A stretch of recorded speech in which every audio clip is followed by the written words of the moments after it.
साल का जवान आदमी, पर चेहरे पर बीती मुश्किलों की लकीरें जरूर थीं, लेकिन आंखों में एक अजीब सी चमक बाकी थी, जैसे हार मानने का नाम ही न लिया हो।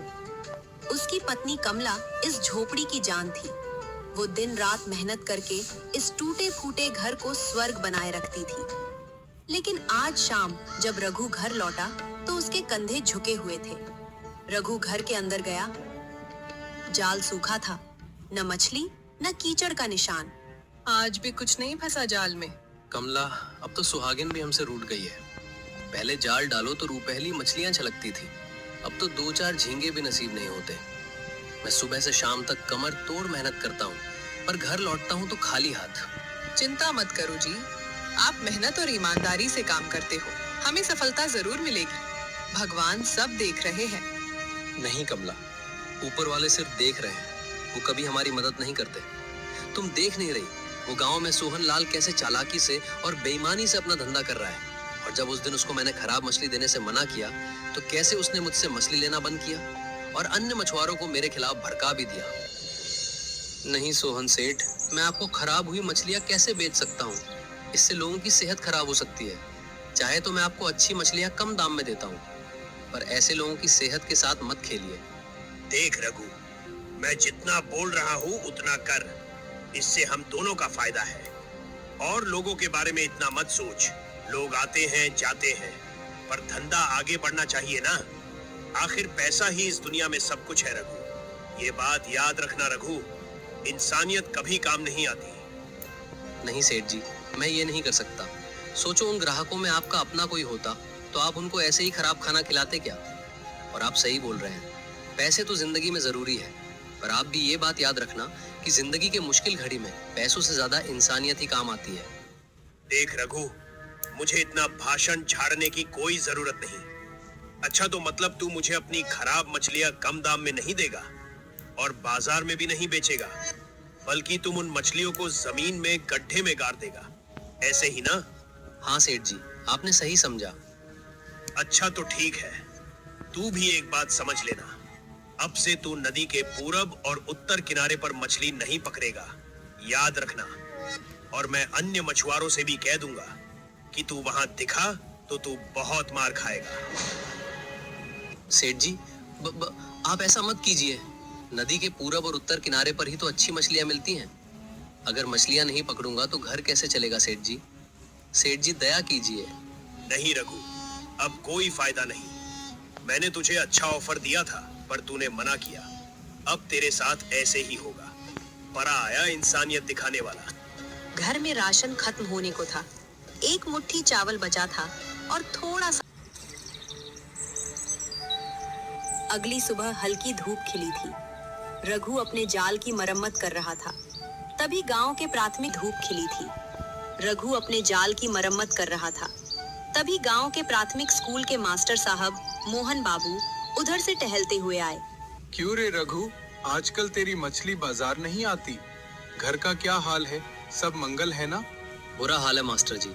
सुहागिन नदी ने मुंह फेर लिया। मछली मिलती नहीं और दूसरा धंधा करने की अकल भी नहीं। मैं तो बस पानी में तैरना और मछली की आंख पहचानना जानता हूँ। बेटा, मैंने सुना है तू फिश फ्राई बहुत लाजवाब बनाता है। पिछले साल गांव के मेले में तूने जो बनाए थे आज भी लोगों की जबान पर हैं। बड़े बड़े रसोइये भी तेरी तारीफ कर रहे थे। हाँ मास्टर जी, माँ से सीखा था। मछली को धोना, मसाले में रात भर मैरिनेट करना और सुबह बेसन में डुबोकर सरसों के तेल में तलना, बस यही तो हुनर है। लेकिन उससे पेट कहाँ भरता है? यही तो तू गलत सोच रहा है। हुनर ही तो असली पूंजी है। देख, तू नदी के इस किनारे पर शाम को एक छोटी सी दुकान लगा और गर्मा गर्म फिश फ्राई बेचना शुरू कर। ये जगह ऐसी है कि शाम को लोग यहाँ हवा खाने जरूर आते हैं।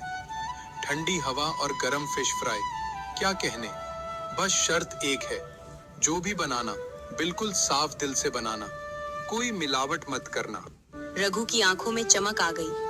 उसे लगा जैसे किसी ने अंधेरी सुरंग में रोशनी कर दी हो। मास्टर जी, आपने तो मेरी आंखें खोल दी। मैं कल से ही जुट जाऊंगा। उसने कमला को पूरी बात बताई। कमला सुनते ही खिल उठी। बस इतनी देर कर रहे थे आप? मेरे पास तो मेरी माँ का बताया एक गुप्त मसाला है, सतरंगा मसाला। इसमें 7 चीजें हैं। सबको अलग अलग सुखाकर, भूनकर सिलबट्टे पर पीसा जाता है। इसकी महक ऐसी कि आदमी खिंचा चला आएगा।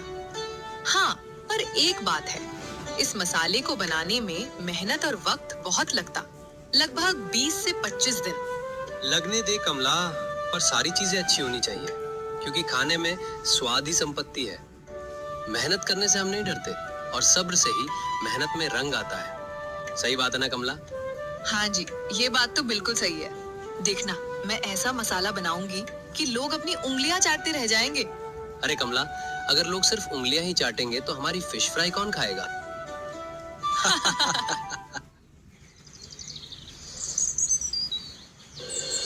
अगली सुबह रघु ने अपनी आखिरी पूंजी 300 रुपए और कुछ सिक्के निकाले।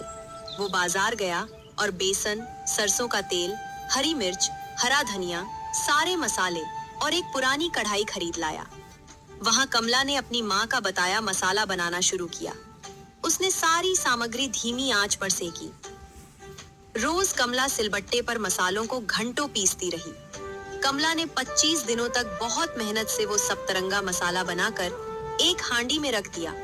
आंगन में एक अलौकिक सुगंध फैल गई। बाद में रघु ने अपना जाल नदी में डाला।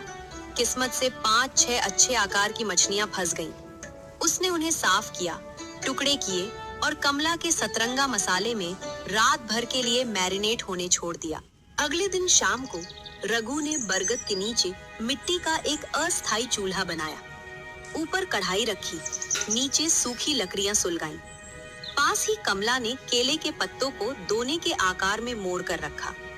बड़ी सी कटोरी में हरे धनिये, पुदीने, लहसुन और हरी मिर्च की चटनी तैयार की।